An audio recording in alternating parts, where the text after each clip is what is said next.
Hey, dreamers, welcome back to your Dream Coach podcast. I'm Shayla Way, and I want to start today's episode with something that I think most leadership podcasts skip straight past.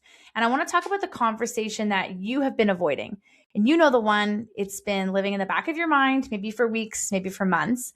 And it surfaces when you're trying to fall asleep. It sits in the room during your team meetings, unspoken and heavy. And it's the conversation that you keep telling yourself that you will have when the timing is better, when you have more clarity, when things calm down a little. And in the meantime, that conversation is quietly costing you more than you know. And so I want to connect to this episode today to something that we talked about in a few episodes ago regarding your dream.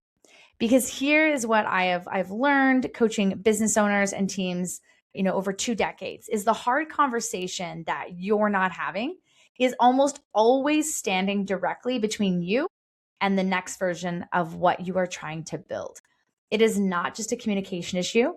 It's a dream issue. It's a leadership issue. And avoiding it is not keeping the peace. It's keeping you small. And so today we're going to name the conversations that most leaders avoid, understand why we avoid them, and then I'm going to give you a framework for actually having them with courage, with clarity, and with your dream firmly in view. So let's jump into this. Well, the first thing I want to talk about is the dream connection. So a couple episodes ago, I asked you to write down your dream, that real version, the one that makes you a little nervous and a lot alive, the version of your business 3 years from now when everything has gone right. And I want you to bring that picture to mind right now and hold it for a second. And I want to ask you something. Is there a person, a situation, or a conversation in your current reality that is quietly draining the energy that you need to get there? A team dynamic that is pulling everything sideways, maybe a relationship in your business that has gone unaddressed for too long, a standard that is not being held and that you keep walking past, maybe in a person who is not right for the role that they're in, and you both know it, but neither of you has said it out loud. Almost every leader I've coached can answer yes to that question. Because here's the thing about a big dream. It requires a clear path. And the avoided conversation is a boulder sitting in the middle of that path. You can walk around it for a while. You can root your energy around the obstacle, pretend it's not there, tell yourself it will resolve on its own, but it does not resolve on its own. It grows. It starts to affect the team culture around it. It starts to affect your energy, your clarity, your ability to lead from the vision that you wrote down. And one day you look up and the boulder is not just in your path anymore. It's blocking the view of where you were trying to go. And the conversation that you're avoiding is not just a management task. It's an act of leadership on behalf of your dream. And when you start to see it that way, when the hard conversation becomes the thing that you do because your dream demands it, not just because it is professionally appropriate, everything about how you approach it changes. Avoiding the hard conversation is not just keeping the peace. It's choosing your comfort over your dream. And so why do we avoid this? Well, before we talk about how to have the hard conversation, I want to spend some time on why we avoid it. Because I do not think the answer is simply that we are afraid of conflict. It is more nuanced than that. And understanding the real reason that you're avoiding it is the first step to moving through it. We avoid it because we are carrying the relationship. The most common reason I see leaders avoid hard conversations is that they care about the person on the other side of it. They do not want to hurt someone that they respect. And they do not want to damage a relationship that has history and value. And so they tell themselves, this person is trying their best. This person has given a lot to this business. And this conversation might break something that I cannot fix. And so they stay quiet and they adjust around the problem. They carry the weight of the unspoken thing rather than put it on the table where it can be addressed. And here's what I want to say to that. Caring about someone and having a hard conversation with them are not opposites.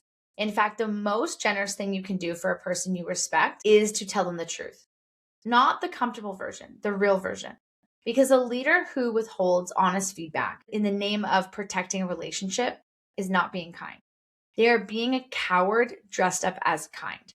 And the person on the other side of that silence is being robbed of that information they need to grow. So we avoid it because we're not sure we are right. And sometimes the avoidance is not about the relationship. It is about our own uncertainty. We are not fully sure that our read on the situation is correct. We wonder if we're being too hard, too sensitive, too demanding. We have the thought and then immediately second guess it, and the conversation never happens because we could not get to the solid ground before we started. So what I want to offer here is this, is that you do not have to be certain to open the conversation. In fact, approaching a hard conversation with genuine curiosity, I want to understand what's happening here, rather than I know what's wrong and here's my verdict, is almost always more effective anyway. And so the goal is not to deliver a judgment. The goal is to open a dialogue. And you can do that from a place of uncertainty. And so we avoid it because we don't know how. And sometimes, honestly, it is just this. Nobody taught us. We were not shown what a healthy, direct, caring, hard conversation actually sounds like.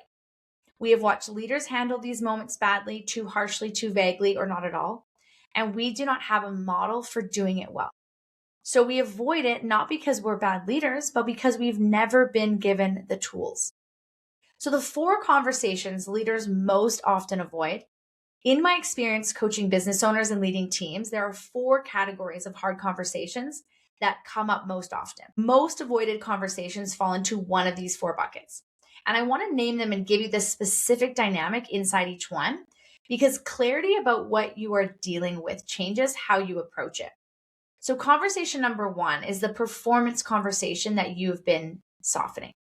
This is the most common one. A team member is not performing at the level the role requires.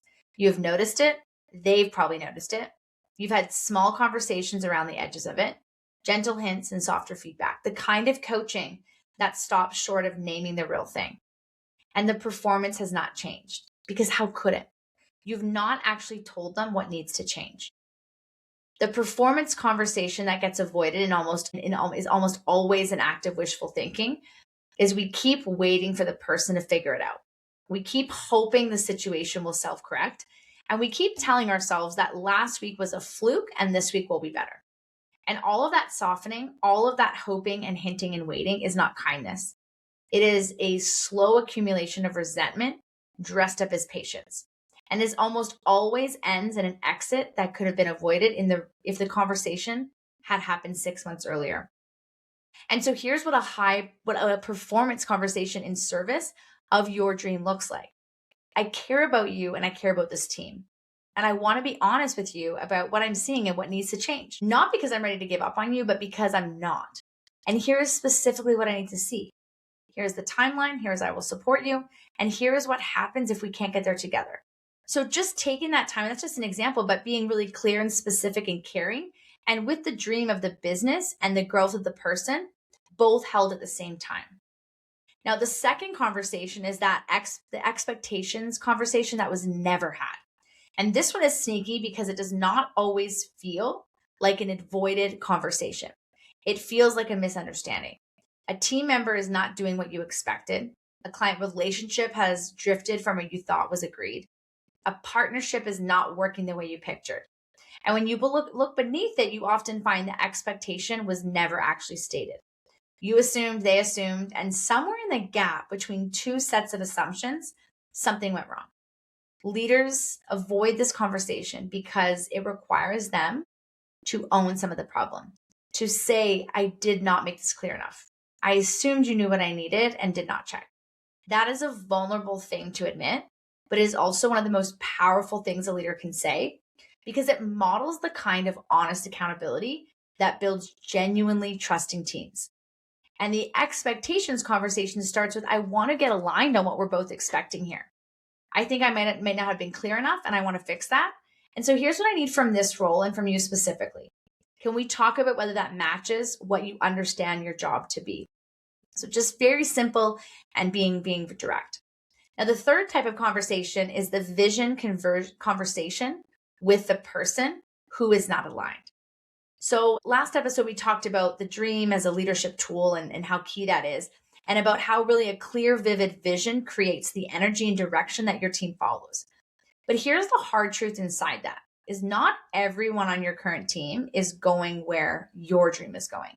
Some of them joined when the business was a different version of itself. Some of them are excellent at what the business needed, but they're not what it needs now. And some of them honestly have a different vision for their own lives than the one your business requires. And that conversation, the one where you sit down with someone and say, with genuine care, I need to talk to you about where this business is going and whether that is somewhere that you want to go. This is one of the most avoided conversations in entrepreneurship because it might end with someone choosing to leave. And that feels like a loss, even when it is actually alignment. And so here's the reframe I want to offer. Letting someone go who is not aligned with your dream is not a failure of leadership. It's an act of integrity, both for the business and for the person, because someone who is not going where you are going deserves to find the place that is actually right for them. And your business deserves the people who genuinely want to be on this particular journey. And then the fourth conversation is the boundary conversation with yourself. And I want to include this one because it is one of the most overlooked and the most personal, and it connects most directly to the dream work. Sometimes the conversation that you've been avoiding is not with a team member or a client or a partner. It's with yourself. It's about the thing that you've been tolerating in your own behavior that you know is not aligned with the leader that you're trying to become. And that habit is costing you energy. And so the boundary that you keep saying you will set, but you haven't yet. And so the way you lead when you are under pressure that you're not proud of. And the dream does not require clarity about where your business is going. It requires clarity about who you're becoming on the way there. And the internal avoided conversation, the honest reckoning with yourself about where your own behavior is not matching your values, is often the one that unlocks everything else. Because the leader who can have the hard conversation with themselves will always find it easier to have the hard conversation with their team. And so the dream is not just a destination. It is a call to become the person capable of building it. And that becoming starts with the conversation that you keep avoiding with yourself. All right, you know the conversation and you know why you've been avoiding it. So let's talk about how to actually have it. And I want to give you a simple framework that I use with my coaching clients that makes the hard conversations more doable without making it softer than it needs to be. And I call this the 4 C's of a courage conversation. Number 1 is clarity. Get clear before you open your mouth. Before the conversation, write down 3 things. What specifically is the issue? What specifically needs to change? And what specifically happens if it does not? Not vague impressions, specific, observable things. Clarity in your own mind before the conversation is what makes you direct instead of rambling and caring instead of harsh. The second C, open with your genuine intention. Start the conversation by naming why you're having it, not as a disclaimer, as a genuine statement of investment. I'm having this conversation because I care about you and I care about what we're building together. And this matters to me, which is why I'm not letting go of whatever it is that you're going to talk about. And that opening changes everything because it tells the person this is not an attack, this is an investment. The third one is candor. Say the real thing. This is one of the most things that I see like in leaders just shortcutting things, right? This is another shortcut is they open with care, then they soften the actual message until it's almost unrecognizable. And so don't do that. After you've opened with care, say the specific thing you need to say. Use clear language, name the behavior, not the character, name the impact, not the intention, and give them the full picture, not the edited version that you think you can handle. People can handle more truth than we give them credit for. And so when they cannot handle is being managed instead of led. And then the fourth one is commitment. Close with a shared next step. So end the conversation with a specific commitment from both sides. What are you committing to? What are they committing to? What does success look like and when will you check in? A hard conversation without a clear next step is just an emotional event. And a hard conversation with a shared commitment is the beginning of real change. So here's what I know about the conversation that you've been avoiding is it's not as hard on the other side of it as it feels on this side. I have watched leaders have conversations they dreaded for months and come out the other side saying, that was the most important thing I did for this business this year. I've watched relationships deepen after hard conversations, not in spite of them. I've watched team members rise to a standard they never would have reached if the leader had kept protecting them from the truth. And the hard conversation is an act of respect. It says, I believe you can handle this. I believe this relationship is strong enough to hold honesty. And I believe this team is capable of more. And I believe this business is worth the discomfort of getting real. And when you tie it back to the dream, when you remember what the conversation you are avoiding is standing between you and the thing you're actually building, the choice becomes clearer, not easier, but clearer. You did not start this business to stay comfortable. You started it to build something. And building something real requires real conversations. So here's the conversation that you want to have, and do it this week. Do it in service of your dream. Do it in service of the person across from you. Do it because you are the leader this business needs you to be. So if this episode landed for you, share it with someone that needs to hear it. Every business owner has a conversation sitting in their back pocket that needs to happen. And this might be the episode that helps them finally have it. And if you've not left a review on Apple Podcasts yet, I'm asking again with love, if in 3 minutes or less, please put an update on there. It really changes who finds the show, and I appreciate you.